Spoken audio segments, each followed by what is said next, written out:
Coucou à toutes et à tous, j'espère que vous allez bien. On se retrouve aujourd'hui pour parler un petit peu organisation et notamment de mon organisation en termes de nuanciers, de distress oxyde et d'autres petites choses comme ça que je fais pour lesquelles j'utilise un nuancier.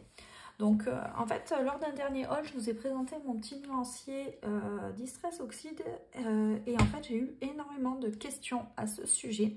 Donc j'ai décidé de vous faire une petite vidéo pour vous expliquer un petit peu comment je procède et comment je m'organise avec mes Distress Oxyde notamment. Donc mon nuancier en fait est à l'intérieur d'un petit classeur de PL. Donc celui-ci vient de chez les ateliers de Karine. Mais vous avez de nombreuses marques qui vendent ce genre de classeur. Donc c'est vraiment des formats PL classiques. Je vais le mesurer comme ça vous aurez une idée. Donc celui-ci fait environ 21 cm sur 22 cm. Et donc à l'intérieur en fait j'utilise des petites pochettes de PL. Donc les miennes sont des Kimidori Colors, mais vous avez également beaucoup de marques, notamment les ateliers de Karine, etc. qui en proposent. Coco Loco il me semble. Donc là c'est vraiment selon là où vous commandez et ce que vous voulez. Donc moi j'ai choisi des pochettes à 12 compartiments. Et en fait les pochettes mesurent 5 par 5 cm. Donc à l'intérieur vous pouvez venir couper ici des petites cartes de 5 par 5 cm. Donc là au niveau des cartes, soit je le fais sur du papier aquarelle, soit sur du paint-on, soit sur du papier lisse. Tout dépend en fait de ce que vous utilisez comme média dessus. Et donc je l'ai fait comme vous pouvez le voir recto verso.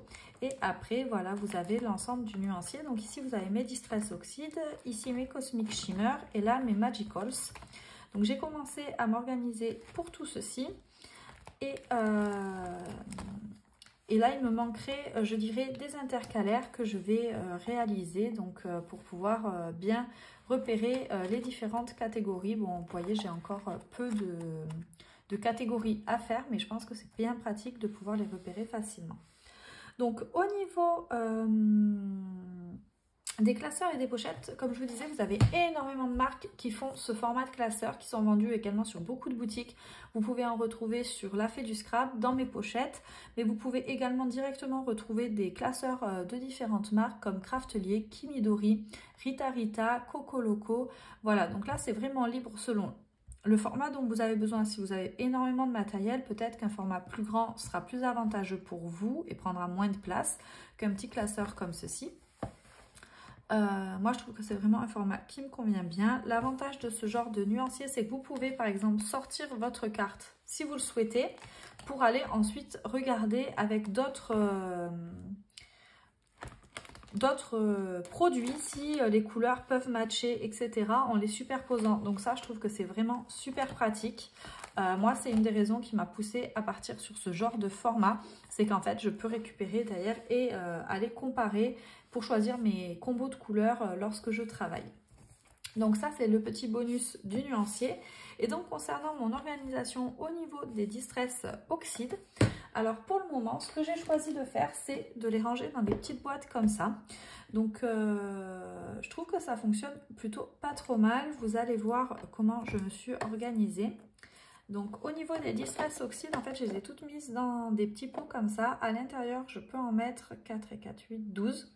Donc je peux mettre 12 couleurs dans chaque petite boîte. Elles sont rangées par 4 et en fait j'ai imprimé des petites étiquettes comme ceci de couleurs de façon à pouvoir les repérer facilement dans mes boîtes transparentes. Et l'avantage de ces boîtes, c'est qu'elles sont empilables. Donc, je vais vous montrer. Dans mon rangement, pour le moment, sur le côté de mon bureau, puisque ma scrap-room est en cours d'aménagement, je vais avoir mes petites boîtes qui sont empilées comme ceci. Et c'est vachement pratique, personnellement, je trouve. J'en suis très contente. Donc, je vous mettrai dans le lien en barre d'information les petites boîtes que j'ai prises. Ainsi que un petit lien, en fait, en direction les étiquettes. Parce que comme vous voyez, toutes mes Distress Oxyde sont étiquetés et en fait c'est un fichier qui est disponible sur le site de Ranger directement. Donc c'est un peu galère à trouver, je vous le mettrai en barre d'infos pour celles que ça intéresse. Et en fait pour les coller sur mes pads, je les imprime, je vais vous montrer. Donc c'est un fichier comme ceci. voilà, directement au format étiquette. Et je les imprime sur du papier autocollant directement, donc qui passe à l'imprimante. Comme ça, j'ai juste à venir couper mon étiquette au bon format. Et derrière, c'est un papier déjà autocollant, donc j'ai juste à coller sur le côté de mon pad.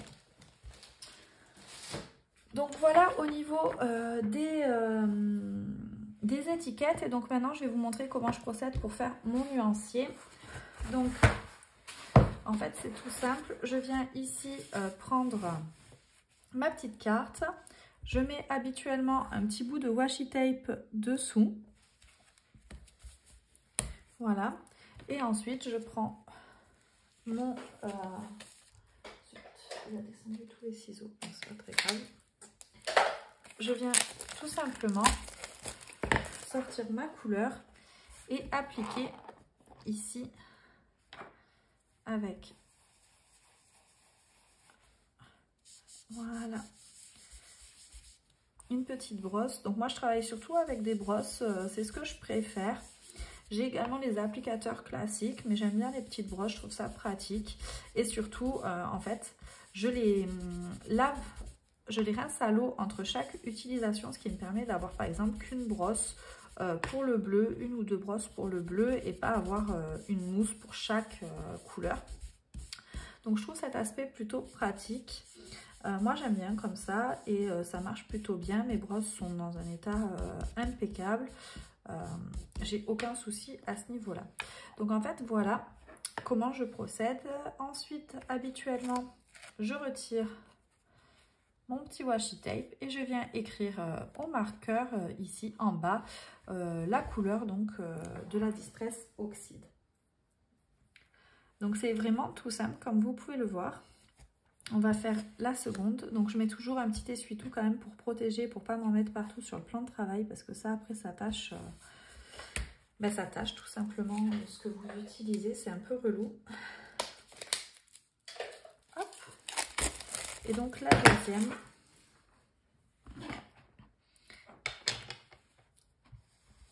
J'ai hâte de découvrir cette couleur parce que je pense qu'elle doit être très très jolie.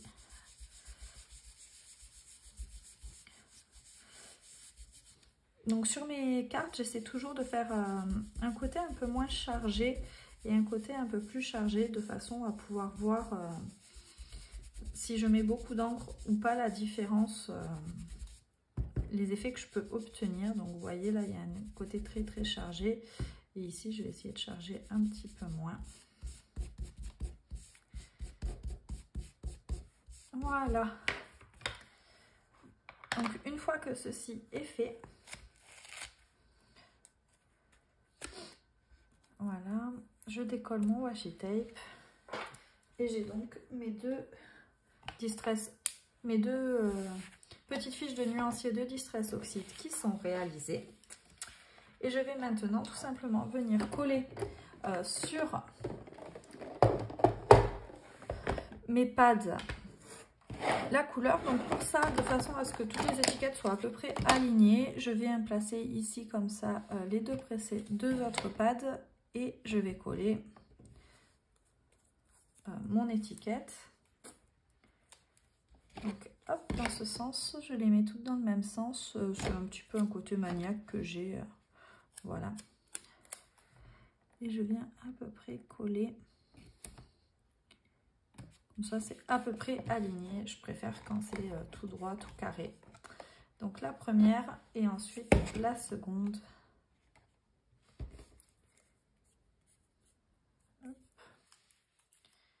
Et voilà, tout simplement comment je réalise mon nuancier de Distress Oxide. Donc c'est vraiment très facile à réaliser et ça permet d'avoir une belle vue d'ensemble au niveau des couleurs. Donc ici vous avez voilà ma petite boîte qui est complétée avec les deux couleurs qu'il fallait que je réalise.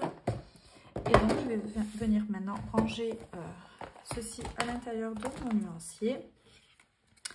Donc celui-ci. Voilà. Et si j'arrive à la glisser. Et voilà.